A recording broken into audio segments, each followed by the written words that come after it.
Hi, hello, ನಮಸ್ತೆ. So ಎಲ್ಲರೂ ಹೇಗಿದ್ದೀರಾ? ಹೇಗೆ ಪರೀಕ್ಷೆಗೆ ತಯಾರಾಗ್ತಿದ್ರೆ? ಸೊ ಇವತ್ತು HSTR ಆಗಿರ್ಬೋದು, PSTR ಆಗಿರ್ಬೋದು, ಹಾಗೆ GPSTRಗೆ ಸಂಬಂಧಿಸಿದಂತಹ ಸಾಮಾನ್ಯ ಪತ್ರಿಕೆ ಪೇಪರ್ 1ರಲ್ಲಿ ಬರುವಂತಹ ಫಸ್ಟ್ನೇ ಟಾಪಿಕನ್ನು ಇವತ್ತು ನಾವು ತೆಗೆದುಕೊಳ್ತಿದ್ದೀವಿ. ಸೊ ಅದರಲ್ಲಿ ಬಹುಮುಖ್ಯವಾಗಿರುವಂಥದ್ದು ಏನು ಅಂತಂದರೆ, ಇದರ ಮೇಲೆ ಒಂದು ಅಥವಾ ಎರಡು ಪ್ರಶ್ನೆಗಳು ಬರುವಂತಹ ಸಾಧ್ಯತೆ ಇದೆ. ಏನು ಅಂತಂದರೆ, ಫಸ್ಟು ಜನರಲ್ ಪೇಪರ್ನಲ್ಲಿ ಕೊಟ್ಟಿರುವಂತಹ ಫಸ್ಟ್ ಪಾಯಿಂಟ್ ಏನಿದೆ ಅಂತಂದರೆ ಆಥರ್ಸ್ ಆ್ಯಂಡ್ ಬುಕ್ಸ್ ಅಂತಿದೆ. ಅಂದರೆ ಪ್ರಸಿದ್ಧವಾದಂತಹ ಲೇಖಕರು ಮತ್ತು ಅವರ ಕೃತಿಗಳ ಬಗ್ಗೆ ಅಂಥೇಳಿ. ಸೊ ಇಲ್ಲಿ ಬಹಳಷ್ಟು ಕೃತಿಗಳಿದಾವೆ, ಒಂದು ಎರಡು ಅಂತ ಹೇಳೋಕ್ಕಾಗಲ್ಲ, ಸಾಕಷ್ಟು ರೀತಿಯಾದಂತಹ ಕೃತಿಗಳು ಕೂಡ ಇದ್ದಾವೆ, ಅದು ಬರೆದಂತಹ ಲೇಖಕರು ಕೂಡ ಇದ್ದಾರೆ. ಸೊ ಅದರ ನೋಡೋಣ ಎಷ್ಟೆಷ್ಟು ಸಾಧ್ಯ ಆಗ್ತೈತಿ. ಬಹಳಷ್ಟು ಇಂಪಾರ್ಟೆಂಟ್ ಆಗಿರುವಂತಹ ಒಂದಿಷ್ಟು ಬುಕ್ಸ್ಗಳನ್ನು ನೋಡೋಣ ಅಂತ. ಸೊ ಇಲ್ಲಿ ಮೊದಲನೇದಾಗಿ ರವೀಂದ್ರನಾಥ್ ಟ್ಯಾಗೋರ್ ಅವರು ಬರೆದಂತಹ ಒಂದು ಪುಸ್ತಕ ಏನಿದೆ ರೀ. ರವೀಂದ್ರನಾಥ್ ಟ್ಯಾಗೋರ್ ಅವರು ಏನು ಮಾಡಿದ್ದಾರೆ? ಸೊ ಗೀತಾಂಜಲಿ ಅಂತ ಹೇಳಿ ಒಂದು ಪುಸ್ತಕವನ್ನು ಬರೆದಿದ್ದಾರೆ. ನಂತರ the home and the world ಅಂತ ಹೇಳಿ ಒಂದು ಬುಕ್ ಬರೆದಿದ್ದಾರೆ. ಯಾವ್ದ್ರಿ? ಸೊ ಗೀತಾಂಜಲಿ, ನಂತರ the home and the world ಅಂಥೇಳಿ ಒಂದು ಬುಕ್ ಇದೆ. ನಂತರ ಇನ್ನು ನೆಹರು ಅವರು ಬರೆದಂತಹ ಪ್ರಸಿದ್ಧವಾದಂತಹ ಬುಕ್ ಯಾವುದಿದ್ರಿ? ಸೊ ಡಿಸ್ಕವರಿ ಆಫ್ ಇಂಡಿಯಾ ಅಂತೇಳಿ. ಯಾವುದ್ರಿ? So the discovery of India ಅಂತೇಳಿ. ಸೊ ಇದು ಒಂದು ವೇಳೆ ಬಹಳಷ್ಟು ಸಲ ಏನಾಗಿದೆ ಅಂತಂದ್ರೆ ರಿಪೀಟ್ ಆಗಿರುವಂತಹ, ಅಂದರೆ ಬಹಳ ಸಲ ಕೇಳಿರುವಂತಹ ಒಂದು ಪ್ರಶ್ನೆ ಅಂತ. ಅದು ಎಲ್ಲ ಸ್ಪರ್ಧಾತ್ಮಕ ಪರೀಕ್ಷೆಗಳಲ್ಲಿ ಕೇಳಿರಬಹುದಾದಂತಹ ಒಂದು ಪ್ರಶ್ನೆ. ಆದರೆ ಎರಡನೇದು ಏನದ ಅಂತಂದ್ರೆ glimpses of the world history ಅಂತೇಳಿ ಎರಡನೇ ಬುಕ್ಕನ್ನು ಕೂಡ ಏನು ಮಾಡಿದ್ದಾರೆ? ಸೊ ಬರೆದಿದ್ದಾರೆ. ನಂತರ an autobiography toward the freedom ಅಂತೇಳಿ ಇದು ಪುಸ್ತಕವನ್ನು ಏನು ಬರೆದಿದ್ದಾರೆ? ಯಾರೇ? ಜವಾಹರ್ಲಾಲ್ ನೆಹರು ಅವರು ಬರೆದಿದ್ದಾರೆ.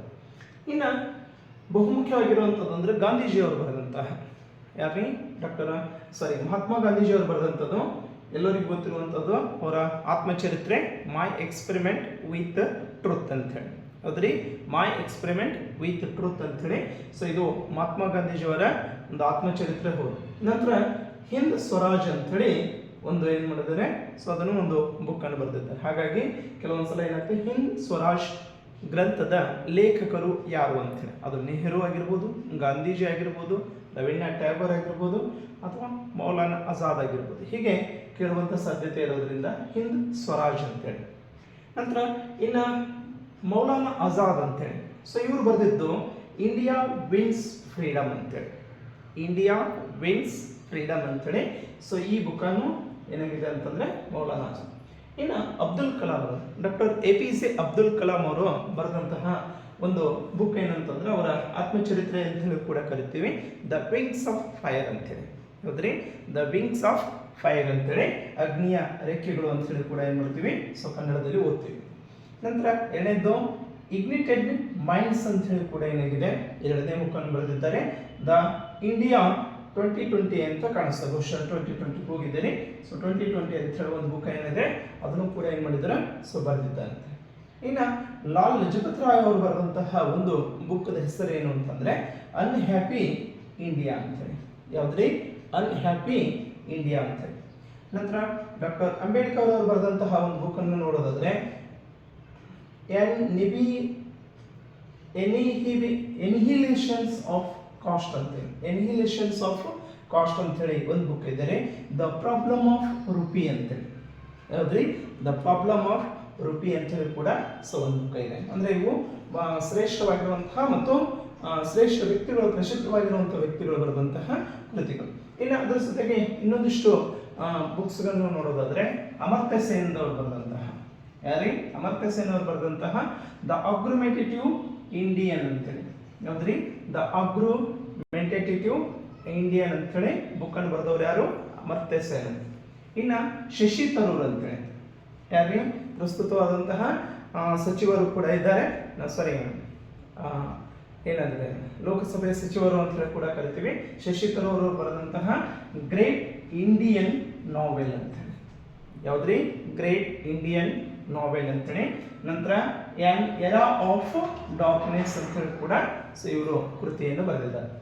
ನಂತರ ಇನ್ನು ಶ್ರೇಷ್ಠವಾಗಿರುವಂತಹ ಒಬ್ಬ ವ್ಯಕ್ತಿ ಯಾರೇ? ಖುಷ್ವಂತ್ ಸಿಂಗ್ ಅಂತ ಹೇಳಿ ಕರಿತೀವಿ. ಇವರು ಕೂಡ ಒಂದು ಕೃತಿಯನ್ನು ಬರೆದಿದ್ದಾರೆ ಶ್ರೇಷ್ಠವಾಗಿರುವಂಥದ್ದು. ಯಾವುದು? Train to Pakistan. ಬಹಳ ಜನಪ್ರಿಯವಾಗಿರುವಂತಹ ಒಂದು ಲೇಖನ ಕೃತಿ ಅಂತ ಹೇಳಿ ಕೂಡ ಕರಿತೀವಿ. ಯಾವುದ್ರಿ? ಟ್ರೈನ್ ಟು ಪಾಕಿಸ್ತಾನ್ ಅಂತೇಳಿ. ಇನ್ನು ಆರ್ ಕೆ ನಾರಾಯಣ ಅವರು ಬರೆದಂತಹ ಒಂದು ಕೃತಿಯನ್ನು ನೋಡೋದಾದ್ರೆ ಯಾವುದ್ರಿ? ದ ಗೈಡ್ ಅಂತ ಹೇಳಿ ಒಂದು ಕೃತಿ ಇದೆ ರೀ, ಸರಿನಾ? ನಂತರ ಮಾಲ್ಗುಡಿ ಡೇಸ್, ಇದು ಎಲ್ಲರಿಗೂ ಗೊತ್ತಿರುವ ಹಾಗೆ, ಹೌದಾ? ಬಹಳಷ್ಟು ಸಲ ಏನಾಗಿದೆ, ಮಾಲ್ಗುಡಿ ಡೇಸ್ಗೆ ಪರೀಕ್ಷೆಯಲ್ಲಿ ಕೂಡ ಬಂದಂತಹ ಒಂದು ಕೃತಿ ಇದೆ. ನಂತರ ಸ್ವಾಮಿ ಅಂಡ್ ಫ್ರೆಂಡ್ಸ್ ಅಂತೇಳಿ, ಸೊ ಇದು ಒಂದು ಶ್ರೇಷ್ಠವಾದಂತಹ ಕೃತಿ.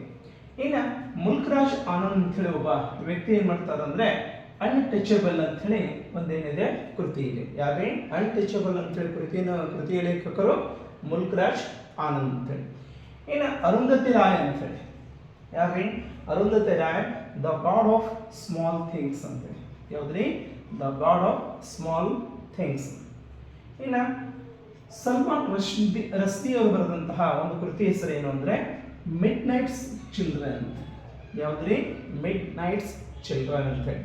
ನಂತರ ವಿಕ್ರಮ್ ಸೇಠ್ ಅಂತ ಬರೆದಂತಹ ಯಾವುದು? ಎ ಸುಟೇಬಲ್ ಬಾಯ್ ಅಂತೇಳಿ. ಎ ಸುಟೇಬಲ್ ಬಾಯ್ ಅಂತೇಳಿ ಬರೆದವರು ಯಾರು? ವಿಕ್ರಮ್ ಸೇಠ್ ಅಂತ. ಇನ್ನು ಇತ್ತೀಚೆಗೆ ಬಾನು ಮುಸ್ತಾಕ್ ಅವರು ಯಾವುದಾದ್ರೆ ಪ್ರಶಸ್ತಿಯನ್ನು ಕೂಡ ಬರೆದರು. ಕರ್ನಾಟಕದವರೇ ಆಗಿರುವಂತಹ ಬಾನು ಮುಸ್ತಾಕ್ ಅವರು, ಅವ್ರ ಕೃತಿ ಯಾವುದು ಅಂತ ಹೇಳಿ ಕೊಡೋದು ಅಂದ್ರೆ ಅನುವಾದಿತ ಕೃತಿ ಅಂತ ಹೇಳಿ ಬರ್ತೈತಿ. ಸೊ ಅದು ಯಾವ್ದ್ರಿ? ಹಾಲ್ಟ್ ಲ್ಯಾಂಪ್ ಅಂತ ಹೇಳಿ. ಯಾವ ಕೃತಿ ರೀ? ಹಾಲ್ಟ್ ಲ್ಯಾಂಪ್ ಅಂತ ಹೇಳಿ. ಇನ್ನು ವಾಸುದೇವ್ ದೇವನಾನಿ ಅಂತ ಹೇಳಿ ಒಬ್ರು ಏನಾಗಿದ್ದಾರೆ ಅಂದ್ರೆ ಸನಾತನ ಸಂಸ್ಕೃತಿ ಕಿ ಅಟಲ್ ದೃಷ್ಟಿ ಅಂತೇಳಿ. ಯಾವ್ದ್ರಿ? ಸನಾತನ ದೃಷ್ಟಿಕೋನದ ಮೇಲೆ ಅಟಲರ ದೃಷ್ಟಿ ಅಂತ ಹೇಳಿ ಒಂದು ಕೃತಿಯನ್ನು ಬರೆದಿದ್ದಾರೆ. ಇದೊಂದು the dairy of A cricketers wife. ಈ ಕೃತಿಯನ್ನು ಬರೆದವರು ಯಾರು ಅಂತ ಅಂದ್ರೆ ಒಬ್ಬ ಶ್ರೇಷ್ಠ ಕ್ರಿಕೆಟರ್ ಪತ್ನಿ ಏನ್ ಮಾಡಿದಾರೆ, ಒಂದು ಕೃತಿಯನ್ನು ಬರೆದಿದ್ದಾರೆ. ಏನ್ರಿ? A dairy of the A cricketers wife A very unusual memory ಅಂತೇಳಿ. ಯಾರಿ? ಶ್ರೀಮತಿ ಪೂಜಾರಿ ಅಂತೇಳಿ ಏನ್ ಮಾಡಿದ್ದಾರೆ, ಅವರ ಒಂದು ಲೇಖನವನ್ನು ಗ್ರಂಥವನ್ನು ಕೂಡ ಏನ್ ಮಾಡಿದ್ದಾರೆ, ಸೊ ಬರೆದಿದ್ದಾರೆ. ಇವಿಷ್ಟು ಒಂದು ಸಾಮಾನ್ಯವಾಗಿರುವಂತ. ಮುಂದುವರೆದು 19ನೇದು ಎಷ್ಟಿದೆ? ಸೊ ಕುವೆಂಪು ಅವರು ಕನ್ನಡದಲ್ಲಿ ಹೆಚ್ಚು ಕೃತಿಗಳನ್ನು ಬರೆದಂಥ ಕುವೆಂಪು ಅವರು ಮೊದಲ ರಾಷ್ಟ್ರಕವಿ ಅಂತೇಳಿ ಕೂಡ ಎರಡನೇ ರಾಷ್ಟ್ರಕವಿ ಅಂತೇಳಿ ಕೂಡ ಕರಿತೀವಿ. ಸೊ ಹೀಗಾಗಿ ಕುವೆಂಪು ಅವರು ಬರೆದಂತಹ ಪ್ರಸಿದ್ಧವಾದಂತಹ ಕೃತಿ ಯಾವುದ್ರಿ? ರಾಮಾಯಣ ದರ್ಶನಂ, ಮತ್ತೆ ಕಾನೂರು ಹೆಗ್ಗಡತಿ, ಮತ್ತೆ ಮಲೆಗಳಲ್ಲಿ ಮದುಮಗಳು. ಮೂರು ಕೂಡ ಬಹಳಷ್ಟು ಕೇಳಿರುವಂತಹ ಪ್ರಶ್ನೆ. ಅಂದ್ರೆ ರಾಮಾಯಣ ದರ್ಶನಂ ಆಗಿರ್ಬೋದು, ಕಾನೂರು ಹೆಗ್ಗಡತಿ ಆಗಿರ್ಬೋದು, ಮಲೆಗಳಲ್ಲಿ ಮದುಮಗಳು. ಯಾಕೆ ಇವು ಪ್ರಶ್ನೆಗಳನ್ನು ಹೇಳ್ತಿದೆ ಅಂದ್ರೆ ಕೆಲವೊಂದ್ಸಲ ಗೊತ್ತಿರುವಂತಹ ಪ್ರಶ್ನೆಗಳನ್ನೇ ಕೂಡ ಏನಾಗ್ತೈತಿ ಅಂಕಗಳನ್ನು ಕಳೆದುಕೊಳ್ಳುವಂತಹ ಸಾಧ್ಯತೆ ಇರೋದ್ರಿಂದ ಸೊ ಮತ್ತೆ ರಿಪೀಟ್ ಆಗಲೇ ಅನ್ನೋ ಉದ್ದೇಶದಿಂದ ಏನಂತ ತೆಗೆದುಕೊಂಡಿದೆ. ಸೊ ಹಾಗಾಗಿ ಮಲೆಗಳಲ್ಲಿ ಮದುಮಗಳು. ನೆಕ್ಸ್ಟು ಶಿವರಾಮ್ ಕಾರಂತ್ ಅವರು ಬರೆದಂತಹ ಮೂಕಜ್ಜಿಯ ಕನಸುಗಳು, ಚೋಮನ ದುಡಿ, ಮತ್ತೆ ಮರಳಿ ಮಣ್ಣಿಗೆ, ಮತ್ತೆ ಬೆಟ್ಟದ ಜೀವ. 4 ಕೃತಿಗಳು ಕೂಡ ಹೆಚ್ಚು ಪ್ರಸಿದ್ಧಿಯನ್ನು ಪಡೆದಂತಹ. ಯಾವುದ್ರಿ? ಸೊ ಶಿವರಾಮ್ ಕಾರಂತ್ ಇನ್ನೊಂದ್ಸಲ ನೋಡ್ರಿ. ಸೊ ಮೂಕಜ್ಜಿಯ ಕನಸುಗಳು, 2ನೇದು ಚೋಮನ ದುಡಿ, 3 ಮರಳಿ ಮಣ್ಣಿಗೆ, 4 ಬೆಟ್ಟದ ಜೀವ. ಇನ್ನು ಡಾಕ್ಟರ್ ಯು ಆರ್ ಅನಂತಮೂರ್ತಿ ಅವರು ಬರೆದಂತಹ ಕೃತಿಗಳು ಯಾವುದ್ರಿ? ಸಂಸ್ಕಾರ ಅಂತೇಳಿ. ಯಾವುದು? ಸಂಸ್ಕಾರ, ಭಾರತೀಪುರ, ಮತ್ತೆ ಅವಸ್ಥೆ ಅಂತೇಳಿ. ಸೊ 3 ಪ್ರಸಿದ್ಧವಾಗಿರುವಂತಹ ಕೃತಿಗಳು ಸಂಸ್ಕಾರ, ಭಾರತೀಪುರ, ಮತ್ತೆ ಅವಸ್ಥೆ ಅಂತೇಳಿ. ಇನ್ನು ಇತ್ತೀಚೆಗೆ ನಿಧನರಾಗಿರುವಂತಹ SL ಭೈರಪ್ಪ ಅವರ ಪ್ರಸಿದ್ಧವಾದಂತಹ ಕೃತಿಗಳು ಯಾವುದ್ರಿ? ಸೊ ಪರ್ವ, 2ನೇದು ಅವಸ್ಥೆ, 3 ವಂಶವೃಕ್ಷ, 4 ದಾಟು, 5 ಮತದಾನ, 6 ತಬರನ ಕತೆ. ಬಹಳಷ್ಟು ಏನು ಜನಪ್ರಿಯವಾಗಿರುವಂತಹ ಪ್ರಸಿದ್ಧವಾದಂತಹ ಕಾದಂಬರಿಗಳು ಅಂತ ಹೇಳಿ ಕೂಡ ಕರಿತೀವಿ. ಸೊ ಹೀಗಾಗಿ ಇನ್ನೊಂದ್ಸಲ ನೋಡ್ರಿ. ಸೊ ಪರ್ವ ಯಾರು ಬರೆದಂಥದ್ರಿ? ಪರ್ವ ಕೃತಿಯನ್ನು ಬರೆದವರು ಯಾರು? So SL ಭೈರಪ್ಪನವರು. ನಂತರ ಅವಸ್ಥೆ SL ಭೈರಪ್ಪ, ವಂಶವೃಕ್ಷ, ನಂತರ ದಾಟು, ಮತದಾನ ಮತ್ತು ತಬರನ ಕಥೆಯನ್ನು ಬರೆದಂಥವ್ರು ಯಾರು? SL ಭೈರಪ್ಪನವರು. ಇನ್ನು DV ಗುಂಡಪ್ಪ ಅಂತ ಕರಿತೀವಿ. DVG ಅಂಥೇಳಿ ಬಹಳಷ್ಟು ಖ್ಯಾತನಾಮ ಆಗಿರುವಂತಹ ವ್ಯಕ್ತಿ. ಯಾವುದ್ರಿ? ಬಹಳ ಜನಪ್ರಿಯವಾಗಿರುವಂತಹ ಯಾವುದು ಅಂತಂದ್ರೆ ಮಂಕುತಿಮ್ಮನ ಕಗ್ಗ ಅಂತೇಳಿ. ಯಾರು ಬರೆದಿದ್ದು? DVG ಅವರು. ನಂತರ ಇನ್ನು ಮಾಸ್ತಿ ವೆಂಕಟೇಶ್ ಅಯ್ಯಂಗಾರ್ ಅವರು ಬರೆದಂತಹ ಪ್ರಸಿದ್ಧ ಕೃತಿಗಳು ನೋಡ್ರಿ. ಮಾಸ್ತಿಕತೆಗಳಾಗಿರ್ಬೋದು ಅಥವಾ ಚಿಕ್ವಿ ರಾಜೇಂದ್ರ ಅಂತೇಳಿ. ಯಾವುದ್ರಿ? ಮಾಸ್ತಿಕತೆಗಳು ಮತ್ತು ಚಿಕ್ವಿ ರಾಜೇಂದ್ರ ಅಂತ. ನೆಕ್ಸ್ಟು ಇನ್ನು ಪೂರ್ಣಚಂದ್ರ ತೇಜಸ್ವಿ ಅವರು ನೋಡಿದಾದ್ರೆ ಸೊ ಕರ್ವಾಲೋ ಹೌದ್ರಿ. ಸೊ ಒಂದೇದು ಕರ್ವಾಲೋ, ಜುಗಾರಿ ಕ್ರಾಸ್, ಅಬಚೂರಿನ ಪೋಸ್ಟ್ ಆಫೀಸು ಮತ್ತೆ ಸೂರ್ಯನ ಕುದುರೆ ಅಂತೇಳಿ ಎಷ್ಟು ಅದಾವ್ರಿ. ಸೊ ಹೆಚ್ಚು ರಿಪೀಟ್ ಆಗಿರೋದು ಯಾವ್ದ್ರಿ, ಜುಗಾರಿ ಕ್ರಾಸ್ ಅಂತ ಆಗಿದೆ ಮತ್ತೆ ಅಬಚೂರಿನ ಪೋಸ್ಟ್ ಆಫೀಸ್ ಅಂತ ಹೇಳಿ. ಸೊ ಇದು ಕೃತಿಗಳು ಅಂತೇಳಿ. ಇನ್ನು ನೆಕ್ಸ್ಟ್ ಮುಂದುವರೆದು ನೋಡೋದಾದ್ರೆ ಕನ್ನಡದ ಪ್ರಸಿದ್ಧ ಇದು ಅಂತ ಆದ್ಮೇಲೆ ನೆಕ್ಸ್ಟ್ ಉಳಿದಿದ್ದ ಕೃತಿಗಳನ್ನು ನೋಡೋಣ. ಏನ್ರಿ, ಸೊ ಕೌಟಿಲ್ಯ ಬಹಳಷ್ಟು ಸಲ ರಿಪೀಟ್ ಆಗಿರುವಂಥದ್ದು, ಅತಿ ಈಸಿ ಆಗಿರುವಂಥದ್ದು ಅರ್ಥಶಾಸ್ತ್ರ ಅಂತ ಕರಿತೀವಿ. ಕೌಟಿಲ್ಯ ಬರೆದಂತಹ ಕೃತಿ ಅರ್ಥಶಾಸ್ತ್ರ. ಇನ್ನು ಮೆಗಸ್ತಾನಿಸ್ ಅವರು ಬರೆದಂತಹ ಯಾವುದು ಅಂತಂದ್ರೆ ಇಂಡಿಕಾ ಅಂತೇಳಿ. ಮೆಗಸ್ತಾನನ್ನು ಬರೆದಂತಹ ಕೃತಿ ಹೆಸರೇನಿದ್ರೆ ಇಂಡಿಕಾ. ಕಲ್ಲಣ ಅಂತ ಹೇಳಿ ಬರೆದವನು ಯಾವ್ದ್ರಿ, ರಾಜತರಂಗಿಣಿ ಅಂತ ಹೇಳಿ ಪರೀಕ್ಷೆಯಲ್ಲಿ ಕೇಳಿದ್ದಿದೆ. ಯಾವುದು ಸ್ಪರ್ಧಾತ್ಮಕ ಪರೀಕ್ಷೆಯಲ್ಲಿ ಕೇಳಿರುವಂತಹ ಕೃತಿಗಳೇ ಇವೆಲ್ಲವೂ ಕೂಡ. ಯಾವ್ದ್ರಿ, ಅರ್ಥಶಾಸ್ತ್ರ ಆಗಿರ್ಬೋದು, ಇಂಡಿಕಾ ಆಗಿರ್ಬೋದು, ಅಥವಾ ತರಂಗಿಣಿ ಆಗಿರ್ಬೋದು, ಅಥವಾ ಹರ್ಷ ಚರಿತ್ರೆ ಆಗಿರ್ಬೋದು, ಇವೆಲ್ಲವೂ ಕೂಡ ಕೇಳಿರುವಂತಹ ಪ್ರಶ್ನೆಗಳಿದೆ. ನಂತರ ಇನ್ನು ಬಾಣಭಟ್ಟನು ಬರೆದಂತಹದ್ದು ಯಾವುದು ಅಂತಂದ್ರೆ ಹರ್ಷ ಚರಿತ್ರೆ ಅಂತೇಳಿ. ಯಾವ್ದ್ರಿ, ಹರ್ಷ ಚರಿತ್ರೆ. ಇನ್ನು ಪಾಣಿನಿ ಬರೆದದ್ದು ಅಷ್ಟಾಧ್ಯಾಯಿ ಅಂತೇಳಿ. ನಂತರ ಅಶ್ವಘೋಷ ಅಂತೇಳಿ ಒಬ್ಬ ವ್ಯಕ್ತಿ ಬರೆದಂತಹ ಕೃತಿ ಯಾವುದು ಅಂತಂದ್ರೆ ಸೊ ಬುದ್ಧನ ಚರಿತ್ರೆ, ಬುದ್ಧ ಚರಿತ್ರೆ ಅಂತೇಳಿ. ಬುದ್ಧ ಚರಿತ್ರೆ ಕೃತಿಯನ್ನು ಬರೆದವರು ಯಾರೇ, ಅಶ್ವಘೋಷ ಅಂತೇಳಿ. ನಂತರ ವಿಶಾಖದತ್ತ ಯಾವ್ದ್ರಿ, ಮುದ್ರಾ ರಾಕ್ಷಸ ಅಂತೇಳಿ ಕೃತಿ ಬರೆದಿತ್ತು. ಇನ್ನು ಹೆಚ್ಚು ಏನು ಖ್ಯಾತಿ ಏನಾಗಿತ್ತು ಅಂತಂದ್ರೆ ಕಾಳಿದಾಸ ಬರೆದಂತ ಯಾವ್ದ್ರಿ, ಸೊ ಮೇಘದೂತ ಆಗಿರ್ಬೋದು, ರಘುವಂಶ, ನಂತರ ಹೆಚ್ಚು ಅಭಿಜ್ಞಾನ ಶಕುಂತಲೆ ಅಂತೇಳಿ. ನಂತರ ನಾಲ್ಕನೇದು ಕುಮಾರ ಸಂಭವ ಅಂತೇಳಿ. ಯಾವ್ದ್ರಿ, ಕುಮಾರ ಸಂಭವ ಅಂತೇಳಿ. ಇನ್ನು ಭಾಸ್ಕರಾಚಾರ್ಯ ಯಾರ್ದು, ಲೀಲಾವತಿ ಅಂತೇಳಿ ಕೃತಿಯನ್ನು ಸೊ ಬರೆದಿದ್ದು ಅಂತೇಳಿ. ಸೊ ಪ್ಲೇಟೋ ಬರೆದಂತಹ ಕೃತಿ ಯಾವ್ದ್ರಿ, ದ ರಿಪಬ್ಲಿಕ್ ಅಂತೇಳಿ. ದ ರಿಪಬ್ಲಿಕ್ ಕೃತಿಯನ್ನು ಬರೆದವರು ಯಾರು, ಸೊ ಪ್ಲೇಟೋ ಅಂತೇಳಿ. ಇನ್ನು ರೂಸೋ ಬರೆದಂತಹ ಕೃತಿ ಯಾವುದು, ದ ಸೋಸಿಯಲ್ ಕಾಂಟ್ರಾಕ್ಟ್ ಅಂತೇಳಿ.